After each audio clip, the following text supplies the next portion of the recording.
one thing I would say when you're in PR, always go prepared. So no matter how many times you may speak or how comfortable you are, you always take notes. So I have notes. So this way, if for some reason I get lost or if I pass out, then Becca can come up and pick up my notes and finish. And the reason that Becca is here is I wanted Becca to be available for questions and answers.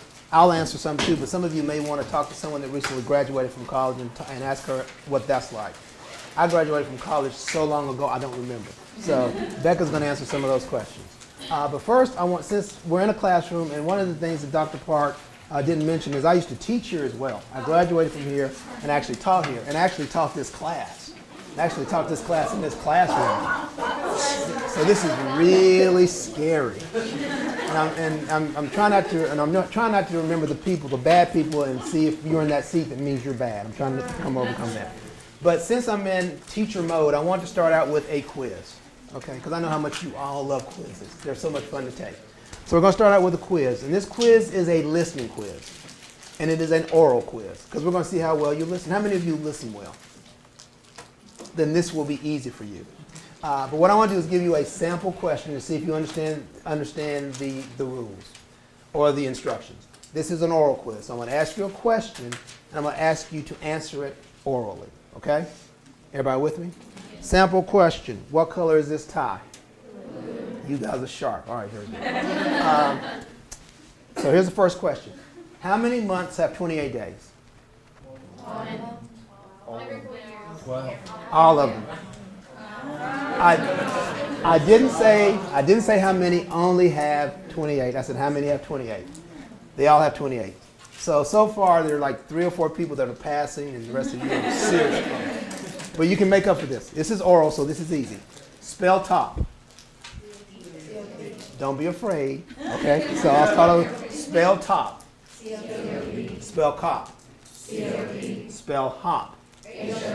What do you do with the green light? Go. I heard stops. How many people in here that said stop have a license? If that is the case, that is dangerous. You stop, not go. Okay, this last question is we're in the Bible belts, for those of you who may not have picked up on this. So this is kind of a biblical question, but it's not a hard biblical question. And what I want you to do is answer the question that comes to your mind. Don't overthink it, because this is a Bible story that most of you have heard. And the only thing I will say is when I ask you the question, air mathematics are not involved, which means you can't go. Just answer the question, okay? How many animals did Moses carry on the ark?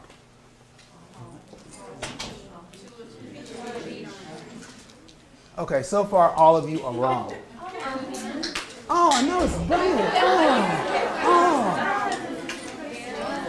I'm sorry, what was that? Why not? Noah had the ark. Noah. It was Noah. It was Noah. Now, the reason I like to start with that quiz is A, it makes me feel smart because I got them all right. But B, I want to show you the importance of listening. All of you heard the questions. All of you heard what I was asking for. But you weren't really listening to what I was saying. You were responding based on what you thought I wanted.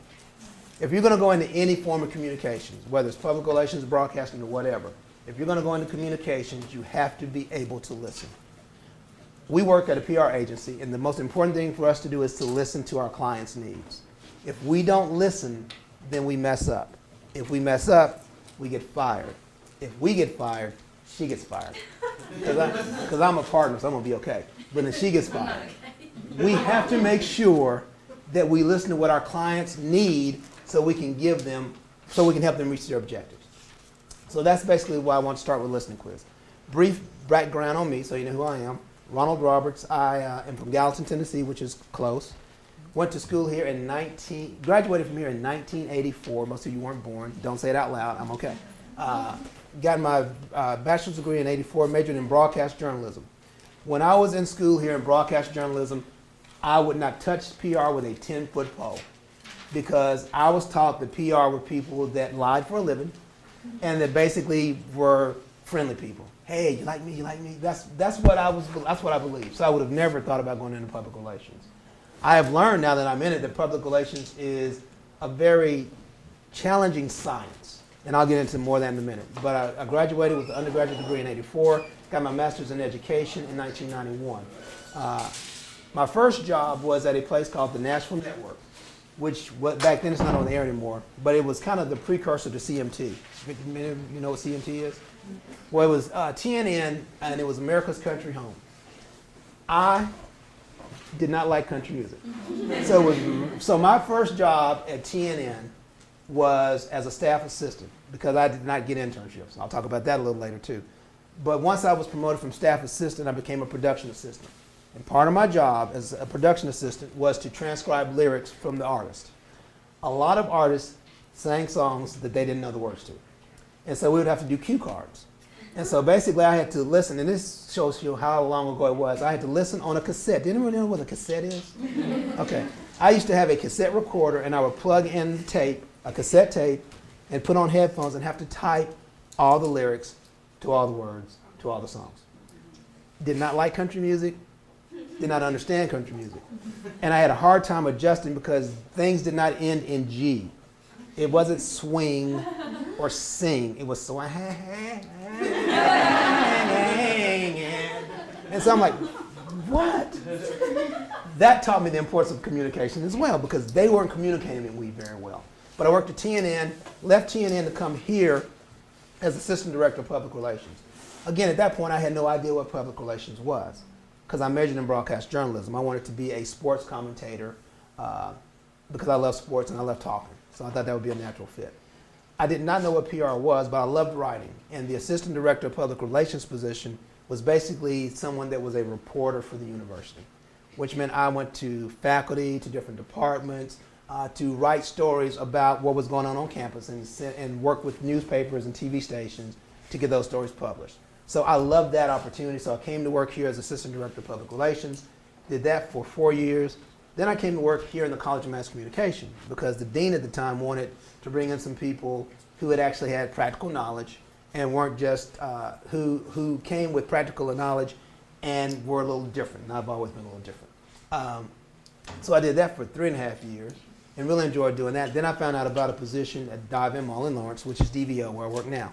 And it was a position as an assistant account executive, which is entry level. When I applied for the job, I did not think I would get it because I didn't know a lot about agencies. Because remember, for me, PR, the most I knew about PR was working at MTSU, and MTSU, I was kind of a reporter. So I didn't know a lot about PR, and this was an agency. So since I didn't think I was going to get the job, I was very relaxed and did a really good interview, and I got the job. And that was 20 years ago. So I've been at DVO for 20 years. I went from assistant account executive to account supervisor to vice president to senior vice president to partner COO, partner CEO. So it takes a while to get at all that. But the reason I tell you that is if you're going into public relations, you're probably not going to start at partner CEO, but once you get in, there's lots of growth opportunity. So that's kind of who I am. Question for you. What is your definition of public relations? Don't everybody raise your hands at once. Yes, ma'am. To a beneficial relationship. Wow, that sounds really book-oriented. Very good, though. Somebody else. I'm not. That's good. Somebody else. Yes, ma'am. Finding the public, reaching the public, and giving them what they want. Okay, very good. Anybody else? Relations with publics. Okay. Very good. You guys read books. I'm very impressed. Those are all good answers, and they're all right answers. My definition of public relations is whatever my client tells me it is. Because what is public relations to one person is advertising to someone else and marketing to someone else. The key to being good in public relations is communication. You've got to be able to write. First and foremost, you've got to be able to write. You have to be able to verbally communicate, and you have to be able to listen. And those three skills work in advertising, public relations, marketing. But you have to be able to do those things. So then when a client comes to you saying, I need you to do this, it's PR. For us, PR, how many of you know the university's athletic logo? Have you ever seen the university's athletic logo? Your university's athletic logo. Yes. We did that. People would not consider that PR. We did that. How many of you have ever seen the Predators logo? We did that.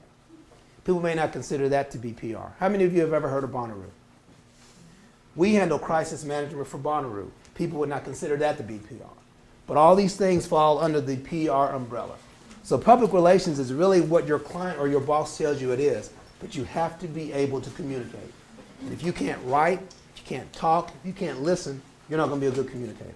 And again, out of all those things, the most important thing is writing. And people find that hard to believe in PR. One helpful hint I would give you if you ever go for an interview in public relations, do not lead with, I'm a people person. Okay? A, what other kind of person is there? And B, if I'm interviewing you and you tell me you're a people person, to me that means you don't understand the full scope of PR. Because PR is much more than being a people person. There is a lot of research in public relations. Becca does a lot of research for us in public relations.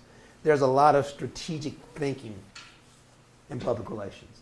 There's a lot of crisis management in public relations. There's a lot of planning in public relations. So public relations isn't just being good with people. Back in the old days, that might have been the case, but that is no longer the case. You have to be able to communicate, to think, to be strategic, to be able to plan, to do research. Where are you from? Okay, very good. You made a good choice coming up here. Anyway, if you do something successful and we're going to send out a release on you, the first thing we're going to do is we're going to do research to find out where that release needs to go. We're going to build what is called a media list. And that is basically pulling the top 50 national, the top 50 regional, the top 50 local. We're going to find your hometown.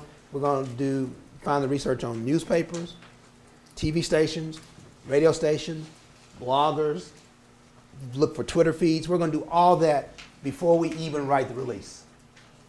That's research. Before we even write the release, so that we know when the release is done, and it has to be well written, and it has to be written for multiple audiences, then we know where we're sending it. So when I talk about research, that's what I'm talking about. You have to be able to do that. I'm going to speak more to agency because that's what I do. If you work in an agency, you have to be flexible. Because on any given day, you can be doing multiple things. When you work in an agency, you're also going to work on multiple accounts. So an average AE, there's no such thing as an average AE. All of our AEs are good. But one of our AEs is Molly. And Molly works on AmSurge, which is a healthcare client. She works on the Franklin American Mortgage Music City Bowl, which is sports. She works on Greater Nashville Association of Realtors, which is real estate group. And I wrote her fourth one down. Jack Daniels. How did I forget Jack Daniels? And Jack Daniels. Those are the 4 accounts that she works on a daily basis. And she does something different on each one. On Jack Daniels, it's events. She does a lot of special events. With AmSurge, it's media relations. That's calling newspapers, radio stations, bloggers, and trying to pitch our story. And when I mean pitch the story, and that's a big important part of public relations, just because I think it's important makes no difference. I've got to get the blogosphere, print, broadcast. I have to get them to believe it's important. And I will tell you this, good PR people don't try to make a reporter think it's important if it's not. So part of our responsibility is to know what is newsworthy. You need to read the paper. And this is interesting. I know that, Becca, when you read the paper, do you do it online or actual paper? Online. Yes. That's a big separation I've discovered with ages. In our agency, pretty much anybody under 30 is online. Pretty much everybody over 30 is print. What we have to do as a PR agency is we have to reach both audiences. And so when we're pitching a story to a newspaper, we're going to pitch it differently than we would to a blogger. We're going to pitch it differently than we would for a TV person. If I've got a check presentation, TV is not going to be interested in it. Nowadays, print's probably not interested in it. But you have to pitch the story to the appropriate media. And part of your job is to determine where the story best fits. Is it a TV story? Is it a radio story? Is it a TV story? If it's all of the above, you have to write it differently for each one. Because media people do not like PR people that do not understand their business. In other words, if I'm pitching a story to a newspaper, I need to know their deadlines. I need to know if they're going to have something in Sunday's paper, they need it by Tuesday. If it's TV, they don't want that much lead time. They work on almost a day-to-day basis. So we have to know the media in our market and also media nationally, so that when we're giving them a story, or pitching a story, it makes sense.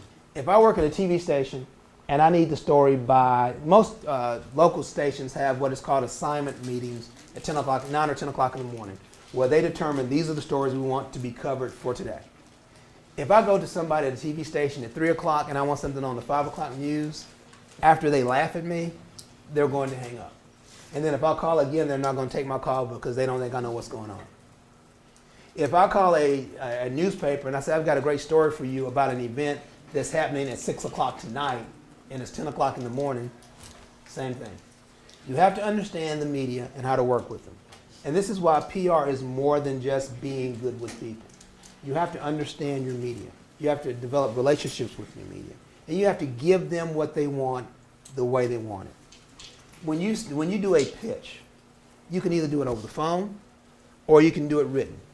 If you're going to write a pitch, it does not need to be this long. It needs to be about this long. You need to be very concise in your communications because media people don't have a lot of time. Media staffs at TV, newspaper, radio, they're getting smaller. So reporters are asked to cover more things. So they don't have time to read detailed exposés or essays. They need something that gets to the point quickly. So when you're dealing with media, you've got to be able to condense your message. And by all means, make sure it is accurate and make sure you don't have typos.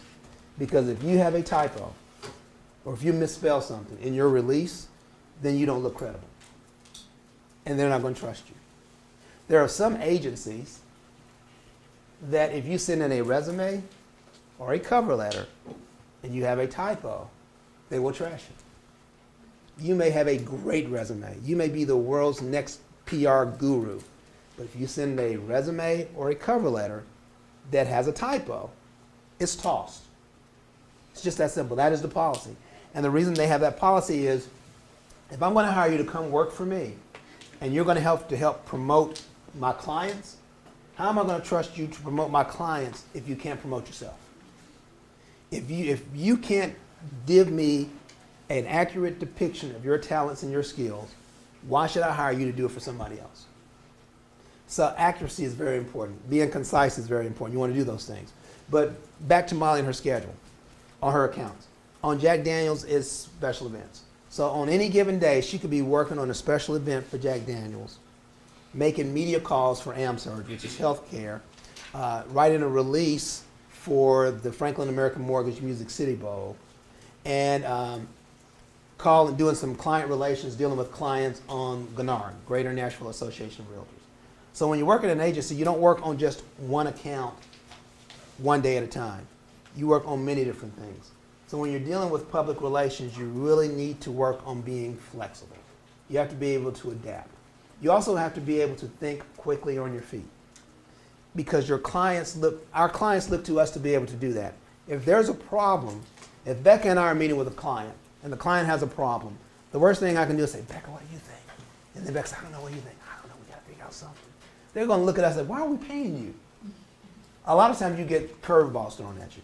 You have to be able to think quickly on your feet. Sometimes the best answer is honest. I don't know. But I'll get back to you on that. Or I don't know, and let me research that. Don't just say, I don't know. But if you don't know, don't try to bluff. Because the minute you try to bluff, you're going to get nailed. But say, I don't know, but I'll get back to you. I don't know, I'll do some research on it. Or I don't know, let me see what I can do. But you have to be honest, you have to be adaptable, you have to be flexible. Because in an agency, you're going to be working on multiple things on a regular basis. The thing I like about working at an agency is the fact that no 2 days are the same.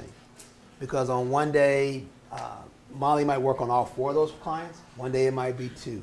One day it might be 3 of those clients and something else. But that's the beauty of an agency, is the ability to work on multiple things.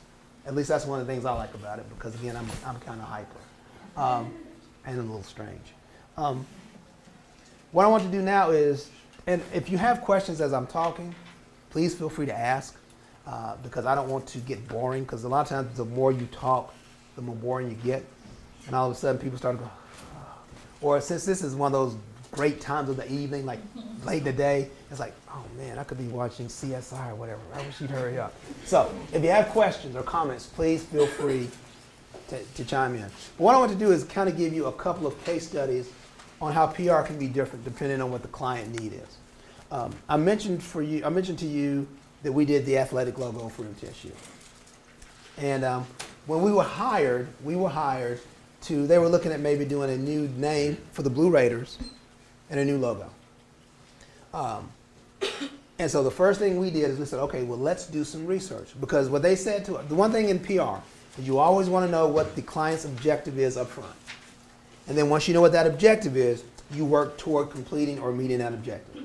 So we said, what is the objective? What do you want from this project? They wanted a logo and a name that was unique and distinctive. That's what they wanted, okay? So what we did is we said, okay, we want to do some research. And a lot of people don't like research because they feel that research slows you down. Research is important because with the logo project, with the logo and name project, the first thing we did is we did research. And we started with the name, MTSU Blue Raiders. On the Division I college level, how many teams are named Blue Raiders? Anybody got a guess? Out of major colleges? One. This one.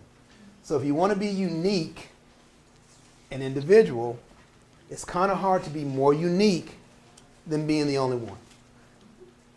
And so we came up with different names, potential names, but it was hard to find something that was truly unique.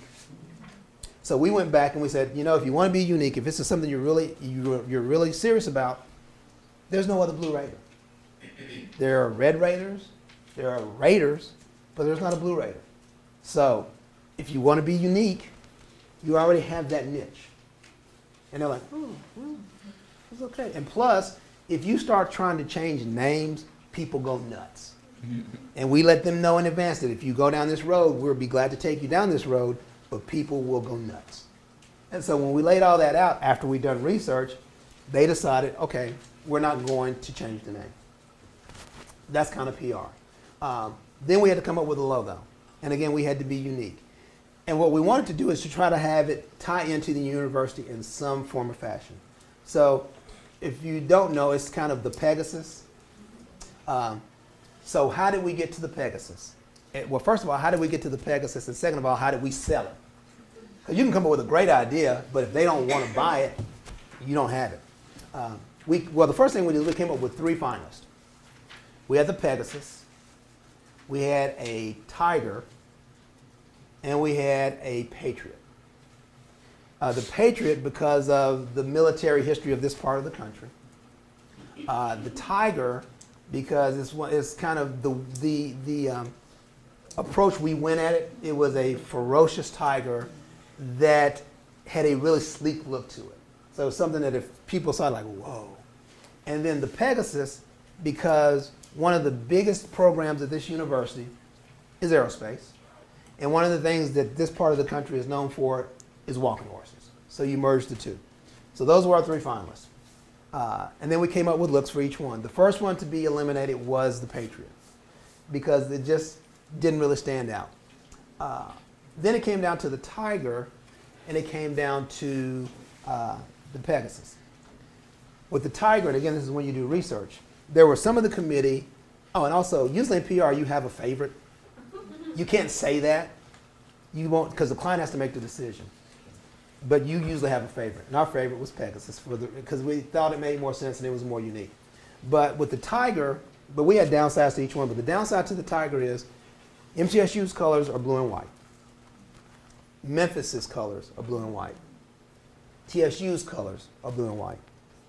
TSU are the Tigers. Memphis, Tigers. So all of a sudden you'd have another blue and white Tiger. And once we laid that out there, that kind of sold it for us. The thing that really helped us, though, in public relations, you never throw anything away, and there are no bad ideas, because a few years later, the Nashville Predators came to town, and the logo that finished second here, the Tiger, is the Predators logo. Yes. So that worked out well for us. So don't throw stuff away, because you never know. But that was almost, the color scheme would have been different. It would have been more blue and white. but that was the logo that could have been here, but it didn't make sense. So then you land on the Pegasus, and then you have to sell it. Which again, when you're dealing with a university, when you're dealing with a committee, I think the committee, ideally when you're dealing with a logo and a name, you want a committee of 5 to 10 people, closer to 5 than to 10, because there are so many different decision makers and so many different opinions that it gets very difficult. So the goal was, and we said, your decision group needs to be 5 to 10, no more than 10, to help us get this thing done. And they were like, we got you. 26 people. 26 people. Around a big, long table. 26 people. Process took a little longer than it should have because it was 26 people. But basically, then you have to sell the idea. And then you have to come up with a way to unveil the idea. So what we did is we came up with an unveiling event at the university where we had, and I think it may still be in the in Murphy Center, I'm not sure, but we dropped the banner with the 2 logos and we did a video, produced a video, did the whole thing to unveil it to campus and to unveil it to the community.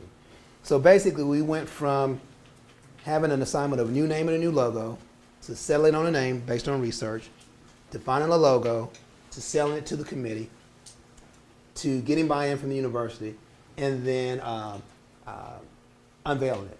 Now also, with every good idea, there are detractors. One of the things that happened on campus when we came up with the logo, there were some people who said, oh my gosh, our logo is My Little Pony. I believe Sidelines, of course, they are very good journalists, and they knew somebody on the committee, and they heard that it might be a Pegasus. So what they did is they did a story saying this, and this was before we unveiled it, saying this could be our new logo. And they had like a prancing pony and just, ugh.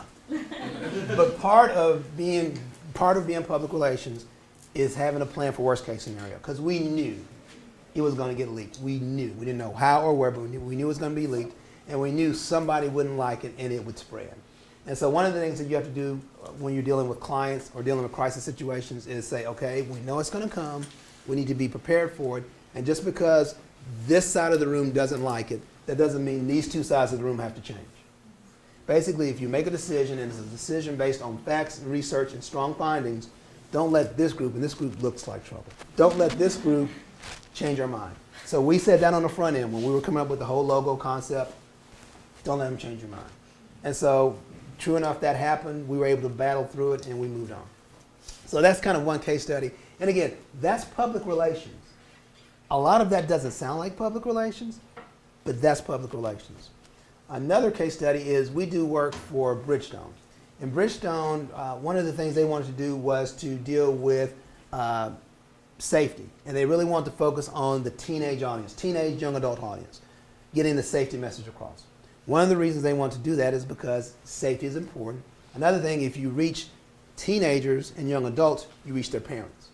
Because there are very few 17-year-olds that can afford to go out and buy a new set of tires. But their parents can. So what we developed was a video contest. Teens Drive Smart video contest. And it's for ages 16 to 20 or 16 to 21. And basically, you do a 30-second video on anything safety related that you want. Okay, basically, that's what you do. So that's the concept.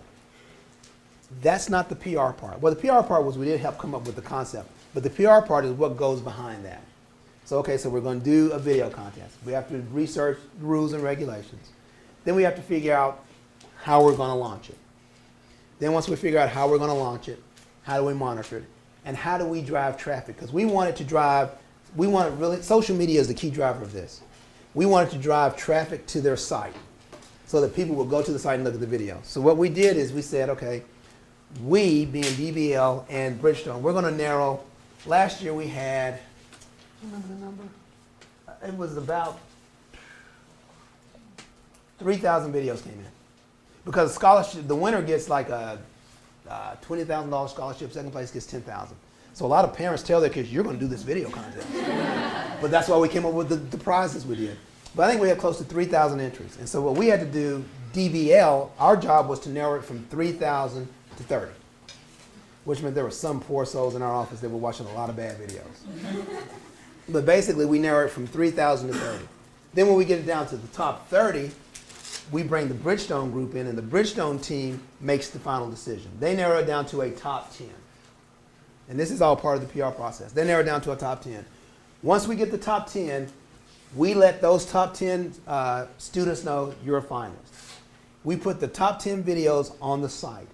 And then basically, whoever gets the most votes wins. And so what this does is all of the top 10, they start to market. They start to get people to go online to vote for their video. Friends, families, schoolmates, drives website traffic. They come up with some great concepts. One guy, his dad worked at a pizza place. And so the owner of the pizza place let him set up a little poster that said, please go online and vote for my video. One person worked at a car wash. And so basically he was, the ones that wave a little towel. As he was waving the towel, go online to whatever, and vote for me. They come up with some of the most creative ways to market their video.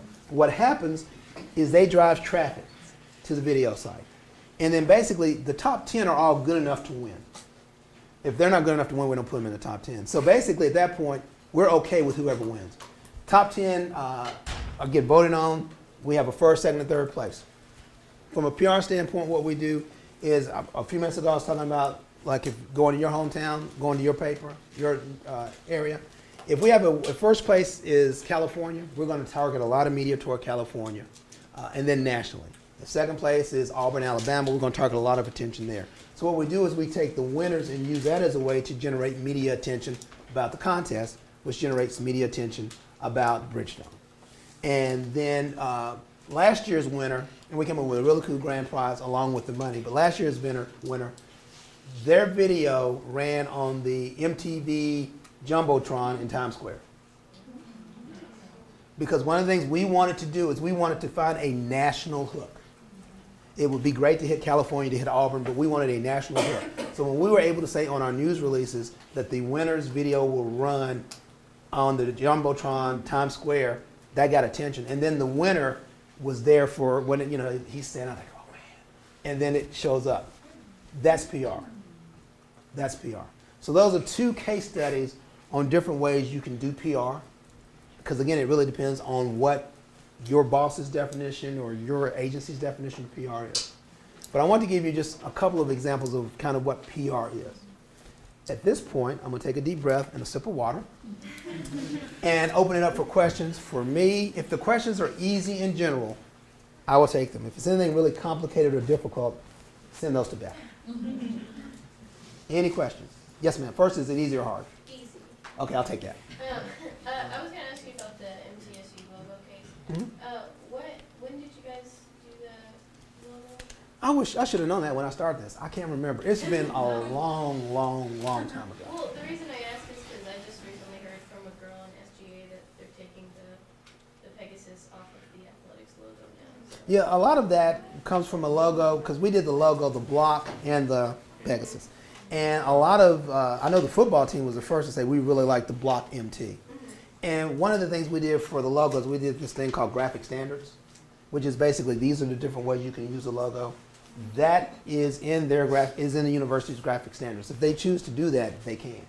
Because I think on the helmets of football team, it just has the block MT. So there are different people that may be going to that. I'm not aware of that, but I know from a graphic standpoint, they can do that. Well, I didn't know if you'd be the part reference. No, I'm old and senile, and I agree. It's just whatever. But no, I will say this: being an MTSU graduate, when I come to games and I see the logo, it does make me feel real good. It makes me feel really good. Other questions? Yes, sir. What are the differences and challenges for working for MTSU and Belmont? It's no, that wasn't a devious laugh. I was just saying. It's interesting because when you're dealing with universities, they all see each other as competition. So a lot of it depends on what it is you're doing, because we also did their athletic logo, the Brew and the Bear. We did that for them. So it really depends on what your goal is and who you work with first. Because we still do work with MTSU with their, we do place your billboards and things of that nature. So if we're working for MTSU and then the Belmont opportunity comes along, what we will do is we will say to we'll say to MTSU, we've been approached by another university that is interested in us doing X. We don't see it as a conflict because the group you go after is totally different than the group they go after. But we wanted to let you know before we pursue it. Now, if it's a really big account, we don't necessarily ask for permission, but we come really close to asking for permission. If it's a mid-sized account, we basically say, we wanted to let you know we're going to do this before we do it. If it's a small account that gives us heartache, we'll say, hey, we're doing this. But what you want to do is you want to make sure both parties know. The differences were, from the standpoint, MTSU had a larger audience. But MTSU also had a larger group of people to get approval. With Belmont, it was like 3 or 4 people. With MTSU, it was 26. So a lot of times the larger university or the larger company makes it more, the approval process is more challenging and more difficult to work with. But as long as both groups know what's going on the front end and they're in agreement. Now, you can't have the same people working on both. The people that worked on Belmont did not work on MTSU, because then you don't want each one thinking that they're still in a sharing idea. So you have to have kind of that wall built between the two. But one of the things that helps is Belmont knew we did MTSU's logo, and they liked it, so they knew they could come to us for a logo. So a lot of times, while there are conflicts, those conflicts can lead to business. Thank you. You're welcome. How'd you know we work for Belmont? I looked at the website. Nicely done. Nicely done. Research, nicely done. Yes, sir. How large is your agency employee-wise, and what do you see the company as in the next 5 years, growing or kind of stagnant where it is? Not stagnant, but where it is now. My goal is to take us under. I want us just to be a memory. No, well, then I could go home. We have 52 people. We currently have 52 people. What we want to do is we want to have strategic growth. We don't want to grow just for the sake of growing. I would say, did you say next 5 years? Or so. I would say in the next 5 to 10 years, I still don't see us being more than 60 people unless client demand demands it. We always like to work a little lean. In other words, we have 52 people. We probably could have 56. But our philosophy is, let's say Jack Daniels, which is our largest account. Oh, and some of our larger accounts are Jack Daniels, Martha White, Bridgestone, Tractor Supply Company, AmSurge, Tiger Woods Foundation, Logan's, J. Alexander's. So what we try to do is we try to make it so if, let's say, Jack Daniels went away today, we wouldn't have to fire people. Because if you staff to your business level even, if an account goes away, people have to go away. So we're at 52. But we want to be strategic growth. We see the biggest area of growth for us is the convergence of all media together. The blurring of the lines between marketing, advertising, and PR are becoming one. And so we look for accounts that allow us to do those things. Bridgestones, the Martha Whites, the Jack Daniels. That allows us to grow the business. So I see our business growing, but I think it grows strategically based on client need. Yeah, in the TV in the baseball movie Field of Dreams, it's like build it and they will come. You can't do that in communications, because if you build it and they don't come, you're in trouble. But I hope I answered your question. Okay. Yes, ma'am. So you represent different organizations. Do you represent any individuals? No, because individuals are crazy. No, we've actually been approached to do that. Because when I said Tiger Woods Foundation, it's not Tiger Woods, it's Tiger Woods Foundation. Usually that's a better job or a better fit for a publicist, because when you're dealing with an individual, the approaches you take from a media standpoint are much more restrictive. And then and this is just my opinion, but it's a lot more difficult to be strategic, because if I say your sweater should be blue, your scarf should be blue, but you love green, and you're a company of one because we're doing it for you, it's going to be green. And then when it comes out that it should have been blue, you're going to blame me. So it's a challenge working with individuals. There are some people that do it and do it well. So when we get those, Pac-Man Jones, any of you remember Pac-Man Jones? His people approached us. And we said, no, thank you. Because the other thing when you're dealing with individuals is you have to deal with someone that is willing to listen to what you're going to suggest and willing to follow it. When you're an individual, you're more likely to do what you want to do than if you're at a company when there are more people you're responsible for. So we really don't do individuals. So would you say that with individual people such as politicians Mhm. or celebrities, whatever, Mhm. do they particularly just have a single publicist Is that usually the case, or just sometimes it works out where they actually have like a full-on agency? Oh, sometimes it's both. Represents- Politicians have both. Mhm. In most cases, you have that publicist that works with you on a daily basis, but then you bring in that agency. If you look at debates, political debates, that's a publicist and agency, basically sitting down and working on. And we do what is called media training. And what we do for clients is basically we work with them on how they look on camera. We come up with questions, and then we put them on camera as though they're being interviewed, and then we critique. We come up with messaging in terms of, okay, the first thing we always teach people is you don't answer a question, you respond. Ask me a question. That could be, ask me a direct question, I'll show you how I respond, but don't answer. Do you enjoy your job? You know, when you look at public relations, it is a very interesting career. And I think it's really important that once you get, that it's important for someone to find a career that they're very interested in, because there's nothing more important than being happy in what you do. Did I answer your question? Yeah. No, I didn't. No, I responded to your question. You asked me if I enjoyed my job. I didn't say if I enjoyed my job. I responded to the subject area, Sure. but I did not answer it. And part of what we teach people when you're dealing with media training is you respond, you don't answer. Now don't do that in class. That doesn't count for class, just for the media. But so when you're dealing with politicians or artists, part of what you do is you teach them how to deal with direct questions, and then you work on messaging. Politicians and entertainers know the answer to the question before it's asked, if they have a good agency and if they have a good publicist, because you have practiced it, you have worked on it, you have trained for it, and so there should be no surprises. We come up with some of the most random questions because you never know what may be asked. But they should be prepared enough that they're never surprised. So politicians, and in some cases, celebrities have a publicist and an agency. Yes, ma'am. I am a public relations major, but and I have an internship at a public relations firm this summer. Mhm. But I've always kind of been more interested in hotel ownership. Do you think that public relations is kind of like an area that gives you experience with anything that you do? Yes, I would say any business, large or small, has to deal with public relations. Churches do PR. How many times have you been driven by a church and they have the reader board? That's PR. That's PR. Every business has some form of PR. Even the ones that are ultra successful, they still have some form of PR. So if you want to go into hotel management, if you look at on TV and if you look in the newspaper, there are commercials everywhere. And everyone's looking for a point of difference. So if you want to go into hotel management, you need to figure out what your point of difference at your hotel will be. Is it going to be service? Is it going to be amenities? Is it going to be price? And then you have to be able to promote that in a way that people will see it and breaks through the clutter. So yes, it does fit.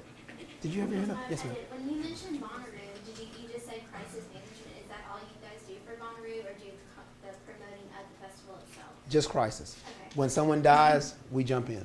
So We developed a crisis plan for Bonnaroo, and in that crisis plan, and then when you're dealing with a crisis plan, you have to cover all bases. And our crisis plan for Bonnaroo, or any big event like that, part of the plan is you're going to have an average of 2 deaths, no matter what it is. So, and that's what the Bonnaroo people said when we came back to them. Like, we don't want to promote, we're killing people. We're not promoting we're killing people, but when they die, you need to be prepared on how to handle it. So from a Bonnaroo standpoint, we put together a crisis management program so that if there's an event or if there's a death, then we know exactly how to handle it, who's going to handle it, and do it in a way that is quick and effective. So that's what we do for Bonnaroo. They're so brilliant. Like, I don't know if this is a part of what you all do as well, but it's like always like on the jumbotrons and everything, they always like really encourage if there's an issue, no matter if it's drug related, heat related, alcohol related, to go and get help. Like, there's no trouble, nothing, this, that, or the other. Is that a part of Yep. kind of the package? Yep. And this past year, I think it was the first year that they were listening to us, yeah. As far as you know. Yes, ma'am. Yes, ma'am. When you say crisis management, I guess it qualifies for everything, like people related, but I remember a silly news story about how the woman who owned the property, like the sewage from Bonnaroo, does that count as a crisis? Yes, I handle that. Yes, that is a crisis. That counts as a crisis. If let's say your factory closes down, that counts as a crisis. Let's say your CEO gets fired, that's a crisis. Let's say you own a restaurant and somebody sits on a hypodermic needle, that counts as a crisis. You have a tornado that blows the roof off of your business, that's a crisis. Crisis can be whatever is bad. But yes, the sewage thing, yes, I remember that well. That was a crisis. She was first in you. Yes, ma'am. I have kind of a generic advice question, and it's also two parts. Okay.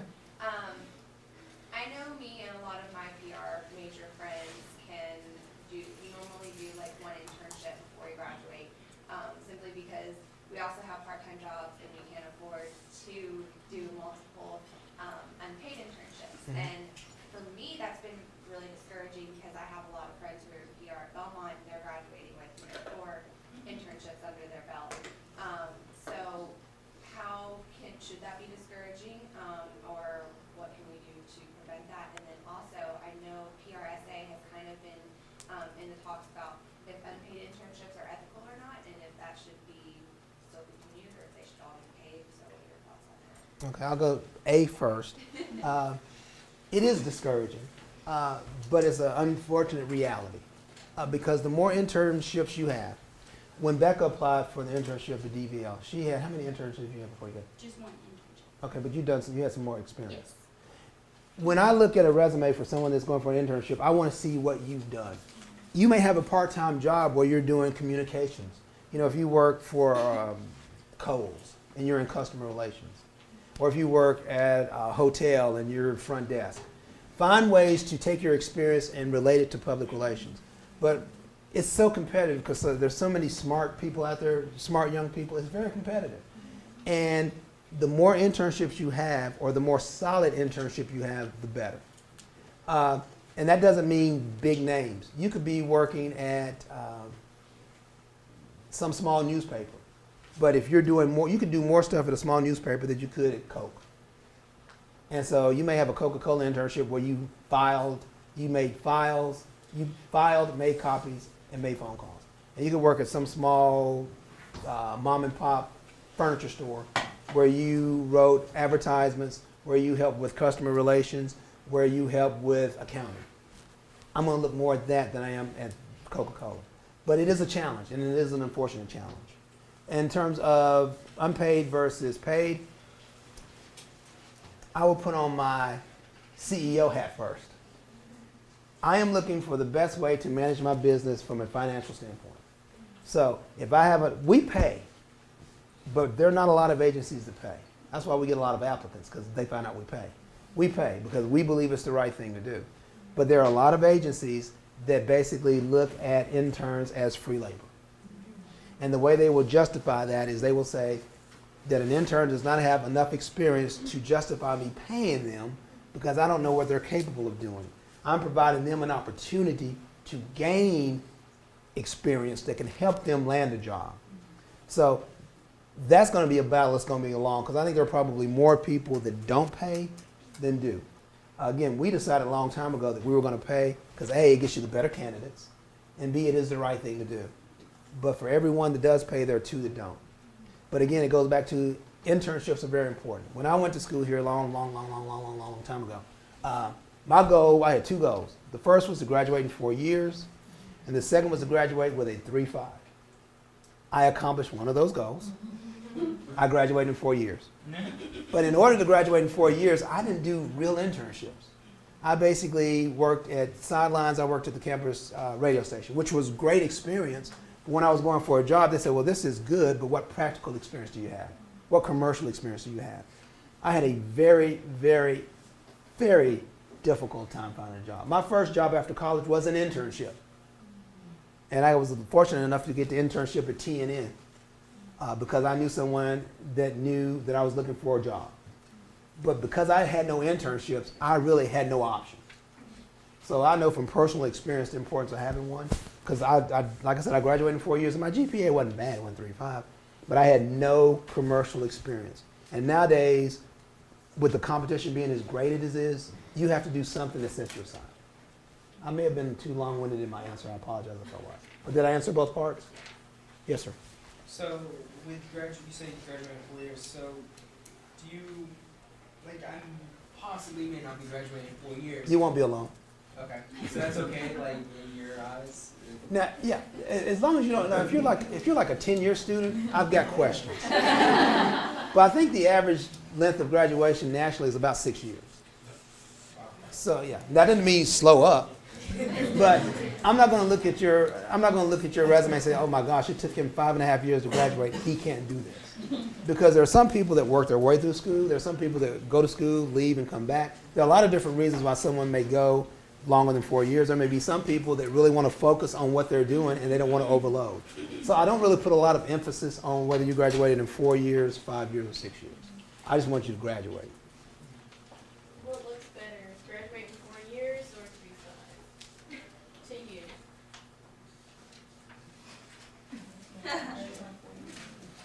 Those are my two options, graduate in 4 years or 3.5. I think relative to, like high academic success or you got through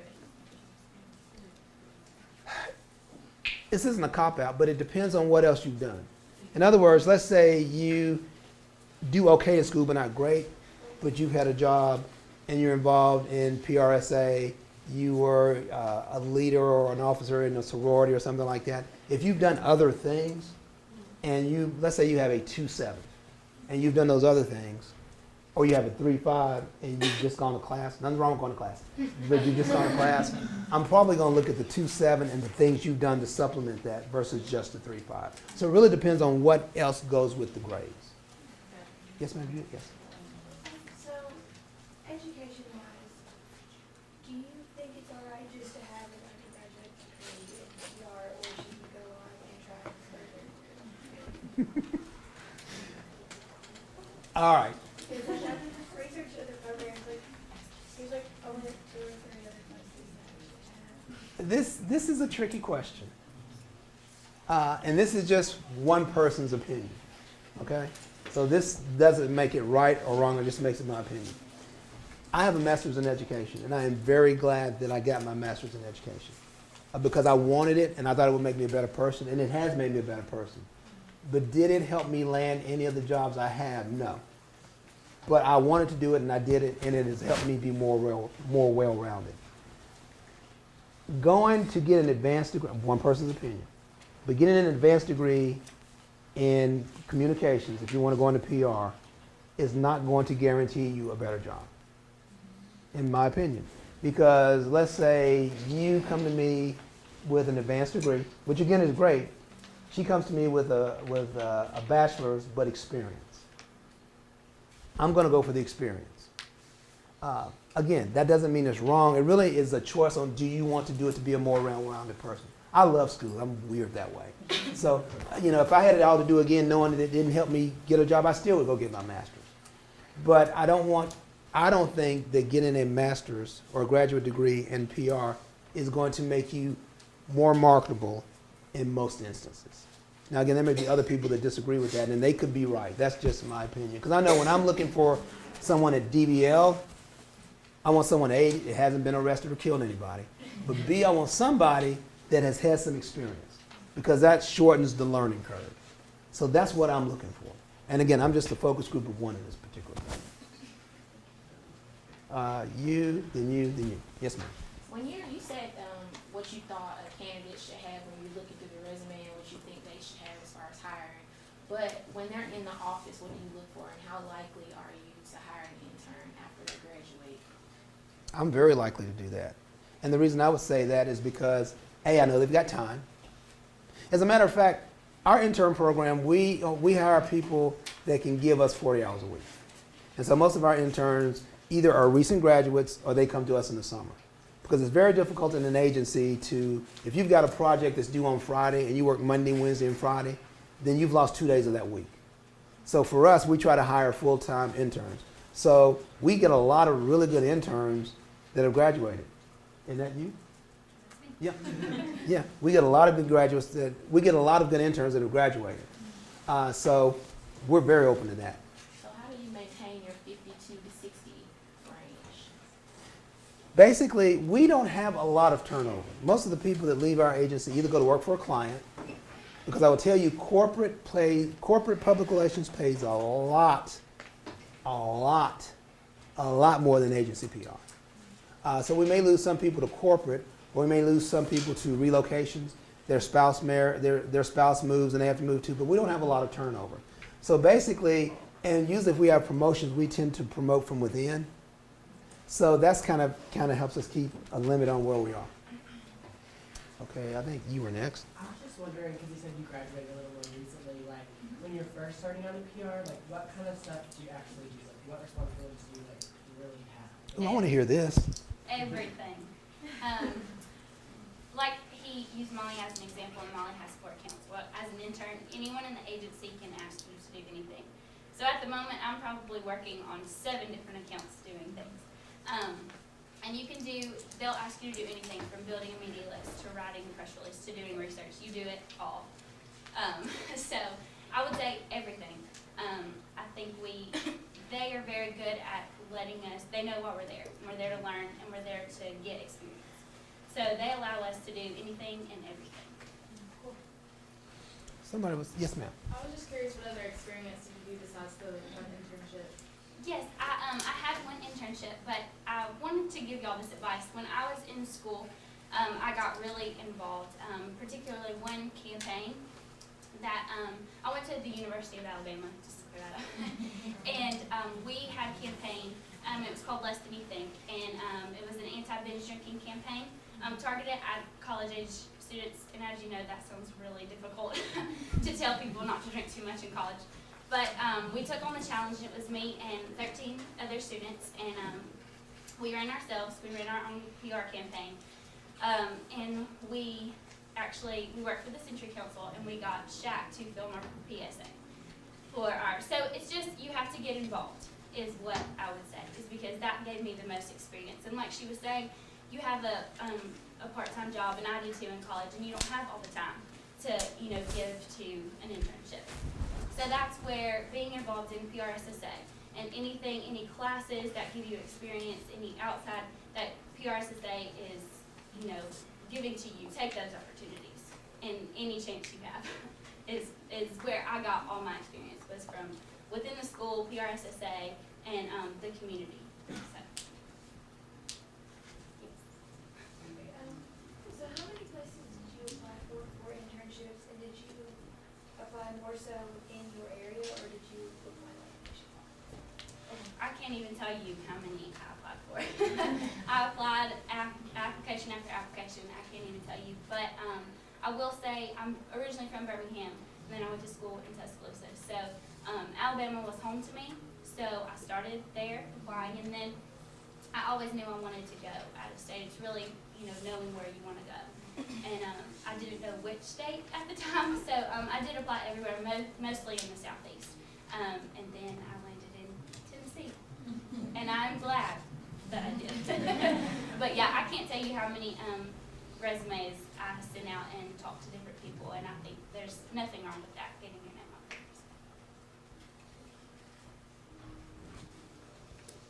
Yes ma'am. What's the international scope of PR in the South? It really depends on the accounts you work on. But I'm going to answer that 2 ways. DVL, we're an independent agency. We belong to a group called the Public Relations Global Network, PRGN, and we were one of the founders. And basically that's independent PR agencies from around the world. So we have an agency on every continent, multiple agencies on every continent. And so what that allows us to do on accounts like Bridgestone, on accounts like Jack Daniels, on account like Smuckers, where there's a need for international scope, we can do it either here from the U.S. or tap into one of our resources overseas. But if you've got more and more companies are doing more and more international business. Tractor Supply Company, you wouldn't think of them as an international company. They're an international company. So part of what we have to be able to do is to deal with international. We also have to be able to deal with transcription, because a lot of times one of our clients is AmSurge, which is a healthcare company, and they had a facility in San Antonio, I believe. They had a huge Hispanic population. And so what we had to do was develop a campaign for that area. And basically the whole look, tone, and feel was different, and it had to be translated. And when you're dealing with languages, when you say Hispanic, there's Cuban Hispanic, there's Mexican, so you have to deal with all that. So international is becoming more and more a player, but we do quite a bit international. So if I wanted Mhm. live in maybe like Nashville, Mhm. but I wanted more of that international level. Could I get that here, or would I have to move out? It depends on where you land it. I mean, and what I mean by that is we do some of it. There are a couple of firms that do it, and there's more international business beginning to come out of Nashville, but I'm not sure if this would be the best place. Where would you suggest that? I would say in that situation, probably the larger, more metropolitan cities, or depending on what part of the world you wanted to look at, Florida, somewhere in Texas, New York, Chicago. One of our agencies in Chicago, one of our PRG and network agencies in Chicago, they do a lot of international stuff because there's a lot of international business in that area. You're welcome. Yes, ma'am. You said that your company was PRGN is. Well, the global network, Public Relations Global Network. Is, and you have a company in each country. For a student, say a student gets an internship at DVL, and they wanted to gear more towards the international aspect, and they got hired on the summer after they graduated. What advice would you give to a student who wanted to be an international? I would say in that case, you try to find opportunities. A, you make it known that that's what you want to do. But B, you just try to find ways to get yourself assigned to some of those projects so that you can get some of that international scope. Now again, as Becca was saying, as an intern, you get a little of everything. So if you were at DVL and there was some international stuff that needed to be done, you would probably end up doing that anyway. But once you got hired, I would suggest you make that known that this is something I'm really interested in and would love any opportunity I could get. As an intern, most companies realize as an intern, you're there to learn. Don't be afraid to ask to do stuff. Don't be afraid to ask to do stuff. Because a lot of times, if you don't ask, you may not get it. Becca's asking for stuff all the time. So don't be afraid to ask. Yes, sir. I have two questions, and neither one of them are related. But one of them is, I'm not sure about the paper minors. Does the minors really, do you guys look at that? Does they really matter? I don't know if I look at them in terms of hiring you, but they do matter. My minors were English and psychology. And I would say if you're going to go into any form of communication, you need to minor in English. English needs to be one of your minors if you have to, because you have to be able to communicate. You have to be able to speak clearly, use the great grammar. You have to be able to write using commas and semicolons. You have to be able to do that. So English would be one. And that's one of my concerns. I have two daughters, and they text a lot. I don't want them to forget how to write.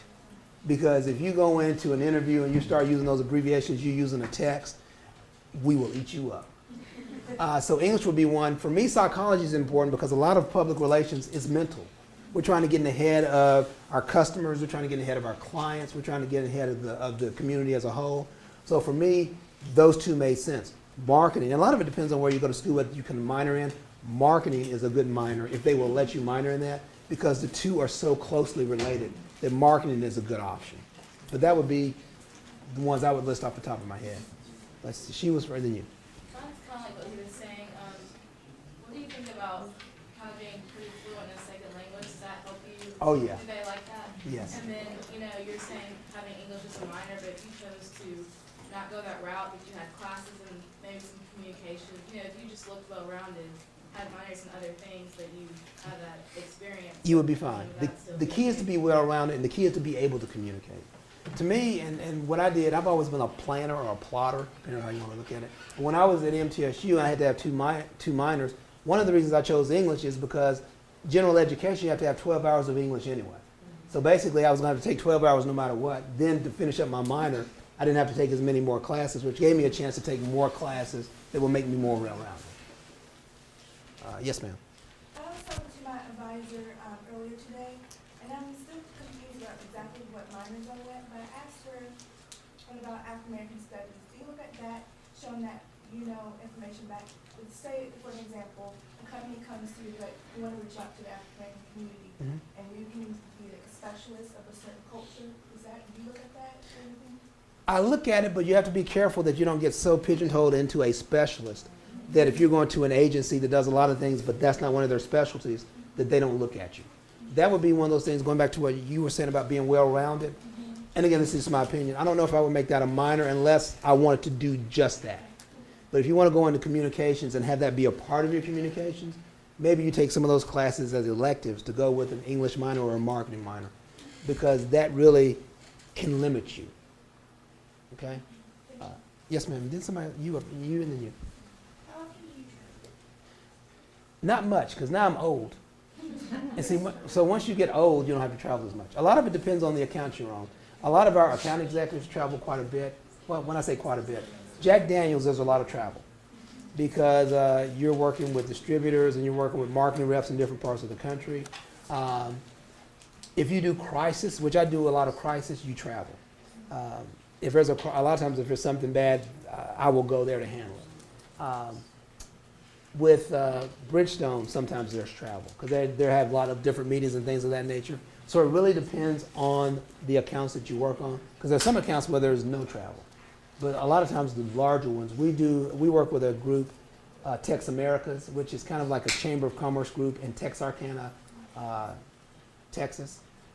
There's a lot of travel back and forth there. I do work with the Tiger Woods Foundation. So there are 3 golf tournaments that his foundation sponsors. This is a tough job, but I have to go to all 3 of those tournaments every year. And I force myself to go because I don't want anybody else to suffer. So I go to those locations every year. But those things kind of lead toward travel.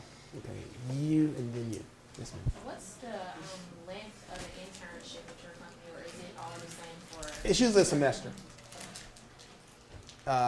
You and then you. Okay, you mentioned earlier, now that we're on the subject of minors, I haven't started my minor decision yet, but I was kind of interested in being PR for church. Of course, I don't know what that would entail either, but I was thinking of like, because I had a small desire to do that, I was thinking of doing a religious studies minor, and of course I don't know the attitude of the program here for that either, but would you say that if I did have the desire to do PR work in a church, that would be a good idea for that, or would it matter too much if I didn't have an outlet to do that? It's very similar to her question in terms of if you really want to do that, then go for it, but that kind of limits you in a way. And that's why I think if you pick a good general minor, then you can take some of these classes as electives. So you can say you have background or you've taken coursework or you have experience doing these things. Now, if you know that's definitely what you want to do and I'm focusing all of my attention on that, then that's the direction you might want to go in. But if I did choose that as a minor, sort of just as an interest and less for a career outlook, would that really limit me that much? No, it depends on what your other minor is. Because I believe in mass comm, you have to have 2 minors. It depends on what your other minor is. So let's say one of your minors is religious studies and your other minor is African American studies. That's not a good combo. Yeah. Okay, so your other minor would need to be the one that kind of ties directly to the communications field. Right. Okay. Yes, sir. So most of the companies that you represent, are you an extension of their PR departments or are you their PR firm? Both. With some of the larger firms, we're an extension. They almost look at us as part of their PR department. With some of the smaller ones, they may not be able to have. A lot of times it's more cost effective to hire an agency because you don't have to pay benefits. And then if for some reason you're finished with your project, you don't have to worry about firing somebody. So a lot of companies will use us as their PR department. A lot of times we are the company spokesperson. But for some of the others, we are an extension of their PR department. Like for example, Tractor Supply, I would assume they have a pretty large PR department. Right? They have a large marketing department. Okay. And so we fill the PR component to their marketing department. Okay. Anybody else? Oh, yes, ma'am. You said about like the minors, you said that minor in English. I actually chose writing as a minor. So You can do that? Yeah. Really? Okay. I was gonna ask if you suggest more of English or would writing be okay? Writing would be good because you're going to do a lot of writing. I know at our agency, if you're applying for an entry-level position, there's a writing test. And in the writing test, we give you can listen to this back if you like. There are 4 parts. One part is we give you a fact sheet and you have to do a release on the fact sheet. One part is editing where we'll give you 10 or 11 sentences and you have to edit. One is we give you someone in our agency to call an interview and then do a release based on that. And then one is we'll give you a topic, a random topic. It might be ink pens. And want you to send, and you're supposed to write a release on ink pens. And basically you have 2 hours to do those 4 stories. Now I will tell you that I've seen people, and every once in a while, just because I like to have fun, I'll go see how they're doing. And I've literally seen people sitting at the computer sweating. Like, and they sweat and they panic and they don't finish. And we don't necessarily, you may only finish 3 parts and you get hired and somebody else finished 4 and they don't. A lot of it depends on the quality. But writing is very important. So if you can get a writing minor, that's good. Because that goes across pretty much all communications fields. And the one thing you want to do from a communication standpoint, again, I majored in broadcast journalism. But the basic fundamental communication skills I gained from those classes helped me transition from being a sports commentator to a public relations person. So communication skills are very important. And they're very transferable.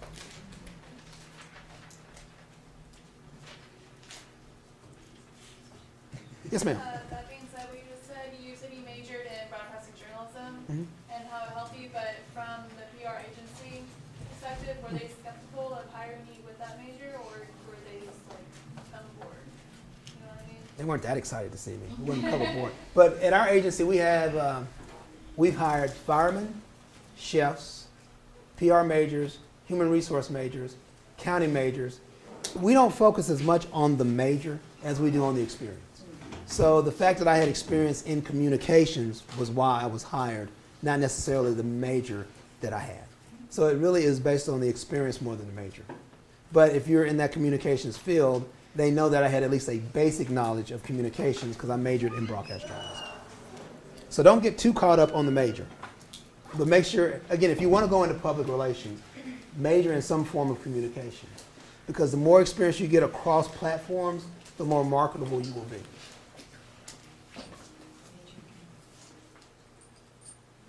You guys asked some very good questions. Any more questions?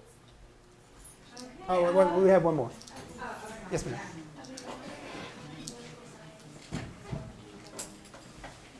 Mm-hmm.